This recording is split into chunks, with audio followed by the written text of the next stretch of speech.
Oh, ito naman yung nanay ni Beyonce, no? Sobrang ganda po ng pakikitungo namin sa iyo, kuya. Alam mo 'yan, kuya. Pag gusto mo po ako interview or i-vlog kami, di po ba okay lang naman po sa amin kahit po ano sabihin nyo sa amin, sinunod po namin pag gusto nyo.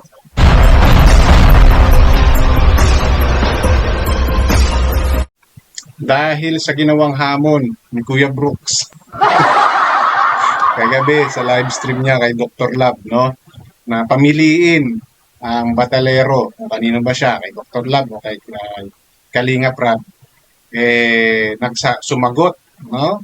Yung nanay at saka si Beyonce na ngayon ay marami ng screenshots. Balita ko, may na-reels na, may na-tiktok pa, no? Doon sa mga sagot na yon. So, para nangyayari, imbis na si Dr. Love yung pumasok, no, sa live niya, ang pumasok talaga si Beyonce at saka yung nanay. Yun ang live tuloy si Kuya Brooks.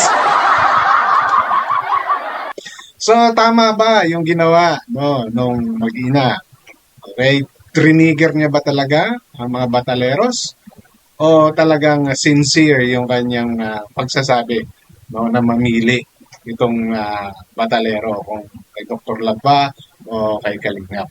So yun po yung ating bibigyan ng reaction sa content ko na to at opinion. No? Inulit ko, ito po ay aking opinion, nakabatay lamang sa aking pangunawa, na panood, ng reaction ng audience at ng mga taong involved. Okay? Ito po ay hindi paninira. Ito po ay pagbibigay lang ng another point of view for others to consider if ever nagugulumihanan sila sa mga pangyayari. Ano? And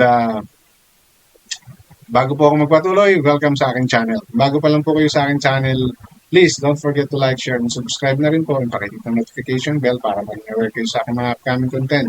Any comment, suggestion, recommendation, leave it on our comment section. Usual lang po tayo, walang personala. At matuto po kayo mag-fact check para hindi po kayo magsabihang fake news. Okay?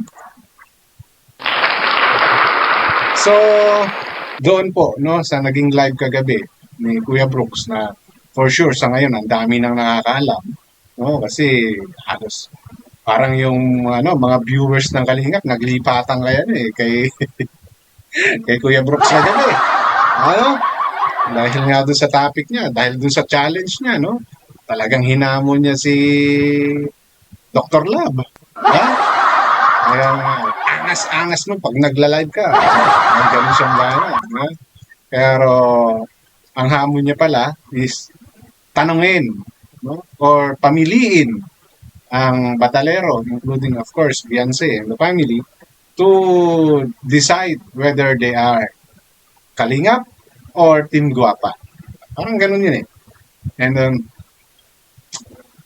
ang problema, kasi naka-live din ata si Dr. Love kagabi.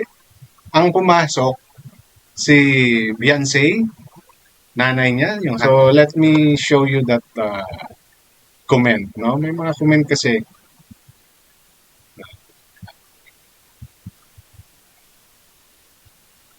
Ito, ayan, si Beyonce. No? Ito yung comment ni Beyonce. Aalis po ako kung aalisin na po ako ni Kuya Rab. Okay? Yan yung comment ni Beyonce. So, kumbaga, nakadepende nga, no? Kay Kalinga Prab. And we already heard, no, doon sa last live naman ni Kalinga Prab na ipapaubaya niya sa pamilya at kay Beyonce yung pagpapa-vlog sa kanya.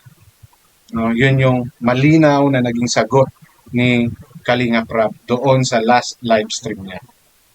Kasi ayaw masira ni Kalinga Prab yung samahan or yung pinagsamahan niya at ng pamilya, lalo na ng mga magulang dahil nababaitan talaga si Kalinga Prab sa mga magulang ni Beyonce. And he knows Beyonce will not say no to anyone kapag siya ay tinutukan ng camera.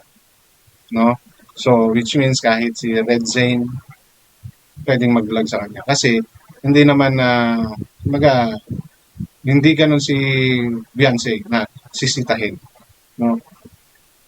And yan din yung pinapanghawakan ni Beyonce.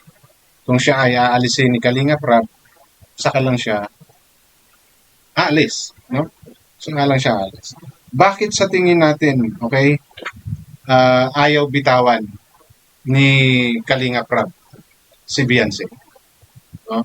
Maring yan yung question ng karamihan. Kasi marami namang ano eh, marami namang angels, marami pang mga may collab team, di ba? Well, for me, no, because maybe for Kalingap, malaki ang naging parte, malaki yung naging ambag no ni Beyonce sa kung nasaan man ngayon yung estado ng ni Kalinga Prab, no? And hindi po natin pwedeng sabihin na sumikat si Beyonce dahil kay Edo. It's because of them, because of their tandem, di ba? Because of their love team. May rapport na nabuo sa kanila. Oo, sikat si Edu, pero mas nakilala si Edu nung nagkaroon ng love team. Dahil alam naman natin, isa sa kinokontent ni Kalinga Prab ay yung mga love team na. Di ba? And maybe Kalinga Prab still want to support Beyonce dahil sa pag-aaral niya. No? So, kumbaga, tinitreasure ni Beyonce, ni Kalinga Prab kung ano man yung meron kay Beyonce at sa kanya no, bilang beneficiary. Di ba? So, maaaring, kasi maraming may mga ganyan tanong. Marami pa namang iba eh. Bakit nakatuto kay Beyonce? Di ba? So, para sa akin, maaaring ganun na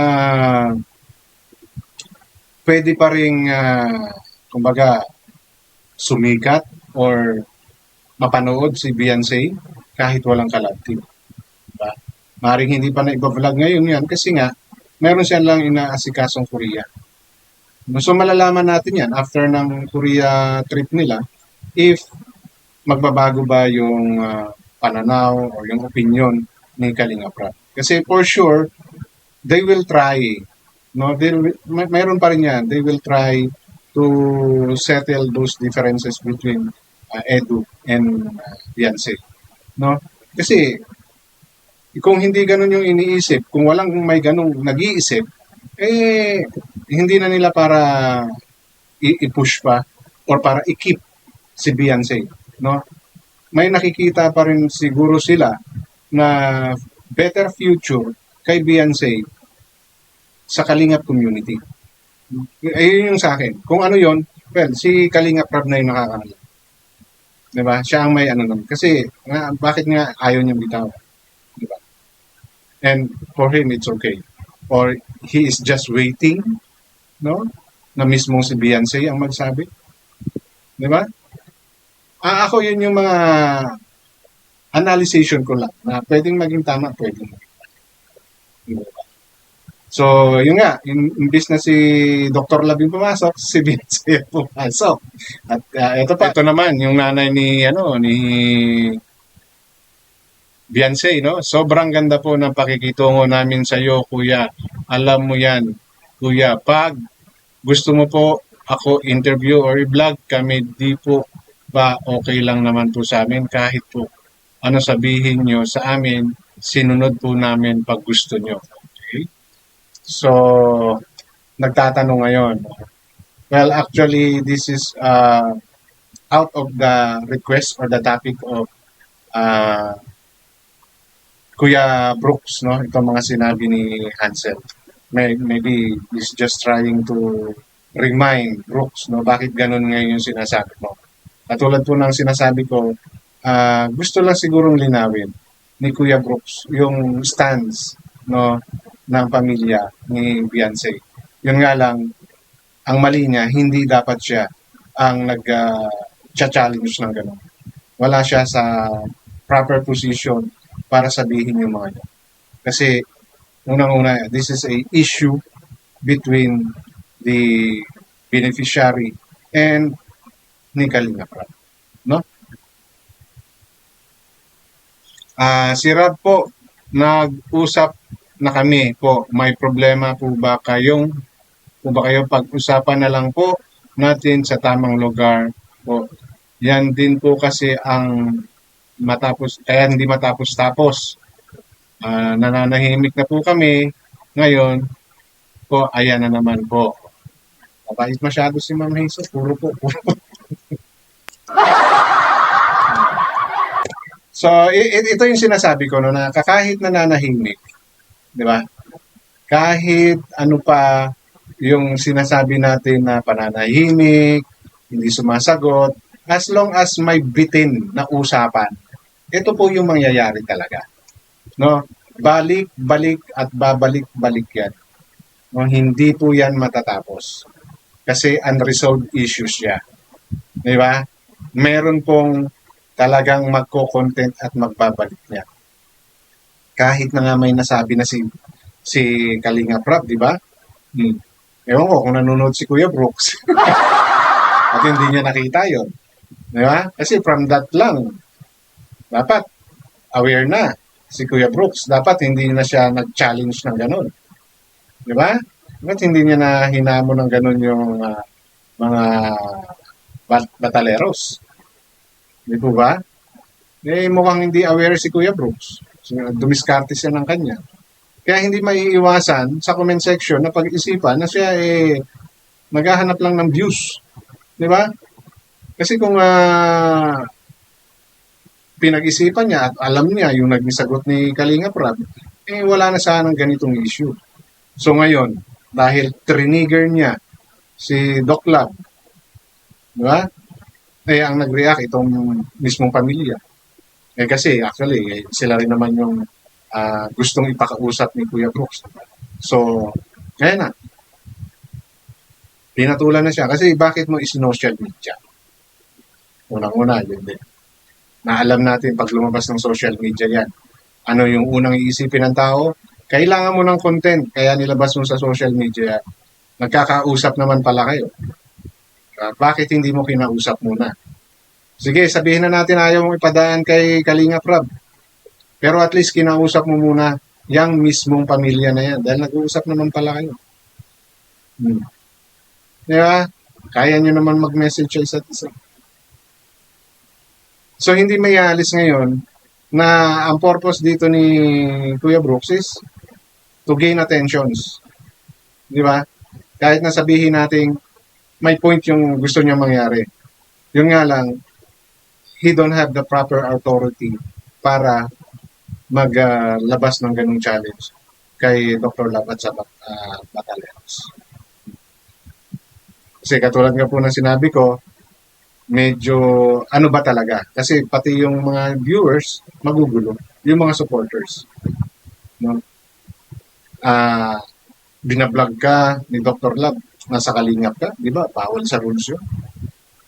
At sinasabi lagi ni Kalinga Prab na siya na lang ang mag-vlog kay Beyonce. Pero na-vlog ka ni Dr. Lab. Siyempre, ang reason naman ni Dr. Lab doon is, walabas na ako ng kalingap. So I can content anyone, whoever I want, whenever I want. Diba? Yun yung magiging panglaban ni Dr. Lab. So hindi po matitigil yan. Magkukontinue po yung ganyang usapin.